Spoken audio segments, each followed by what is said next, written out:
بسم اللہ الرحمن الرحیم۔ ہم بعض اوقات تاریخ کی بعض باتیں کرتے ہیں، تھوڑا سا حصہ بیان کرتے ہیں اور پھر نکل جاتے ہیں۔ حقیقت میں یقین ہے بہرحال مجلس میں وقت بھی اتنا نہیں ہوتا کہ انسان ہر چیز کو بہت ڈیٹیل سے بیان کرے، لیکن سمجھنے کی ضرورت ہے کہ امامت ہے کیا، امامت کی ضرورت کیوں ہے، اس کی لاجیکل ریزننگ آپ کے ذہن میں ہونی چاہیے، عقلی دلیل ہونی چاہیے۔ قرآن کی آیتیں دلیل ہے، بالکل ہے، آپ کے پاس بھی ہے، بعض لوگ دوسرے لوگ مانے یا نہ مانے، بہرحال دلائل تو ہے۔ تاریخ میں سنت حدیث دلائل کے ساتھ بھری پڑی ہے، ہر جگہ سے آپ دیکھیں کہ دلیلیں ہیں، اور اس میں کوئی اناد نہیں ہے۔ دیکھیں جب حق بیان کریں تو ضروری نہیں ہے کہ دوسرے کو تذلیل کر کے حق بیان کریں۔ حق کو بیان کرنے کے لیے کسی کی ضرورت نہیں ہے، اس کو ذہن میں رکھیں۔ حق خود حق ہے، کسی کے ساتھ امام کو کمپیئر کیا جا سکتا ہے؟ ہم خود غلطی کرتے ہیں سر، ہم نے اپنے دروازوں کو ایسا کر لیا دوسرے آتے نہیں ہیں۔ روز محشر میں کوئی شخص کھڑا ہو کر اگر کہے مولا کی خدمت میں، مولا میں آیا تھا، آپ کے آنے والوں نے بھگا دیا، کیا کریں گے آپ پھر؟ تبرہ منع نہیں ہے، لعنت بھی منع نہیں ہے، لیکن طریقہ تو ہے، طریقے سے کریں کہ سامنے والا بھی مل کے کرے آپ کے ساتھ۔ بھائی اصل دیکھیں بات یہ ہے کہ امام نے کسی کو اپنے سے دور کیا سوائے ان کے کہ جن کے اندر اناد پایا جاتا تھا۔ شہید مطہری کی کتاب ہے، آپ جوان ہیں، اپنی زندگیوں کو خوبصورتی سے آپ گزار رہے ہیں۔ شہید مطہری کی کتاب ہے جاذبہ علی و دافع علی، کس کس کو امام علی جذب کرتے ہیں، کس کس کو امام علی دور کرتے ہیں، کتاب ہے شہید مطہری کی، پڑھیں اس کو، دیکھیں کہ امام علی نے کیا کیا۔ امام علی ہدایت ہادی ہے، لیکن وہیں پر عادل بھی ہے، عدالت ہے امام علی کے اندر۔ ایسا نہیں ہے کہ بس چلو ہماری پارٹی کا نکل جاؤ، نہیں، ایسا کچھ نہیں ہے۔ تاریخ کہتی ہے جب امام کے پاس ظاہری حکومت تھی، امام کی اپنی بہن مال غنیمت دیا، جو حصہ تھا دے دیا، تھوڑی دیر میں ایک کنیز آئی، اس کو بھی دیا، اس کو بھی اتنا ہی دیا۔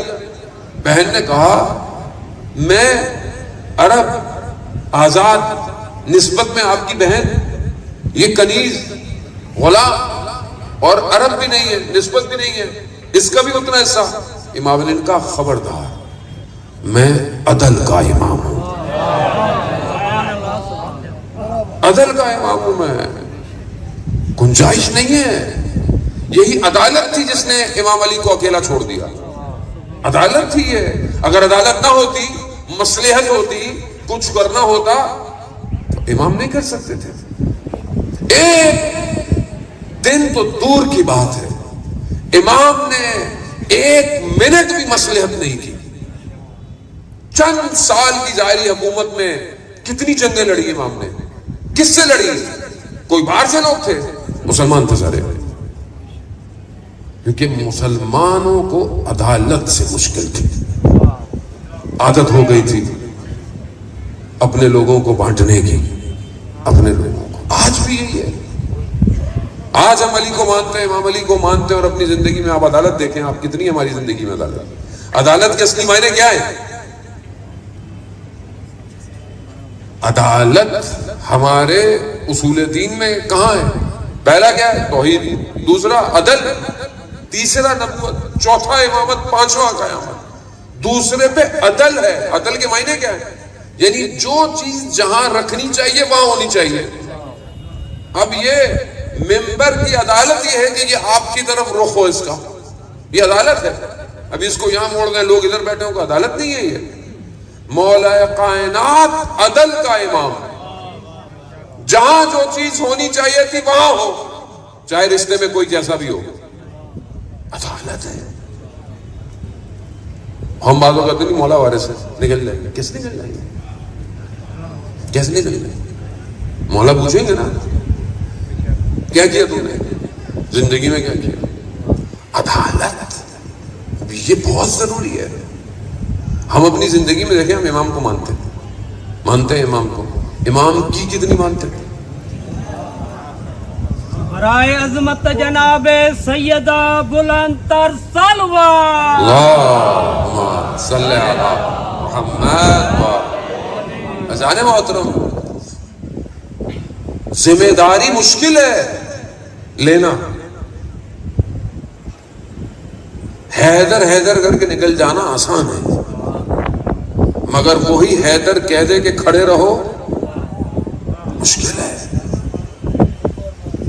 اب آپ دیکھیں کہ یہ معاشرہ صحیح کیسے ہوگا، کیسے عدالت چلے گی جب تک امیر کا قول زندگی میں نہ ہو.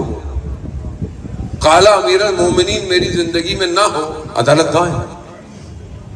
میں نے اپنی زندگی میں، میری 24 گھنٹے کی زندگی میں مولا کا قول کدھر ہے؟ مولا کے قول کیا صرف مجلس میں سنانے اور واہ واہ کرنے کے لیے؟ امام نظام ہے، سمجھیں. اگر اللہ امام کو نہ بھیجتا نبوت کے بعد تو یہ سلسلہ چل نہیں سکتا تھا قیامت تک.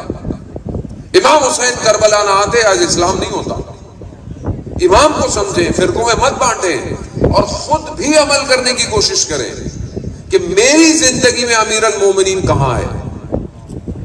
کہاں ہے مولانا صاحب؟ میں کیا کروں؟ جرداق مسیح ہے، میں جس پڑھا تھا پڑھتا ہوں، جارج جرداق کرسچن ہے، لبنانی ہے. کتاب لکھی وائس آف ہیومن جسٹس. کس پہ لکھی؟ امام علی پہ لکھی. وائس آف ہیومن جسٹس، عدالت انسانی کی آواز علی. کیسے لکھی؟ 200 دفعہ نہج البلاغہ پڑھا، 200 دفعہ. 200 دفعہ پڑھنے کے بعد کیا کہتا ہے؟ اگر میں امام علی کو حضرت عیسیٰ سے افضل کہوں تو میرا دین مجھے اجازت، لیکن اگر میں حضرت عیسیٰ کو امام علی سے افضل کہوں تو میرا ضمیر مجھے اجازت نہیں دیتا. 200 دفعہ نہج البلاغہ پڑھی ہے ذہن محترم. 200 دفعہ قدم مولا علی پہ بیٹھے ہوئے ہیں. اللہ کی قسم کہیں اور ہوتا تو نہیں بولتا. روز محشر مجھے بھی جواب دینا ہے. ہم نے اپنی زندگی میں کتنی دفعہ نہج البلاغہ پڑھا؟ کھولا خطبے کتنے، نامے کتنے، لیٹر، حکمتیں کتنی. ظلم اپنے اوپر ہے. انی کنت من الظالمین، میں ظلم کر رہا ہوں اپنی زندگی بغیر مولا کے قول کے گزار کے.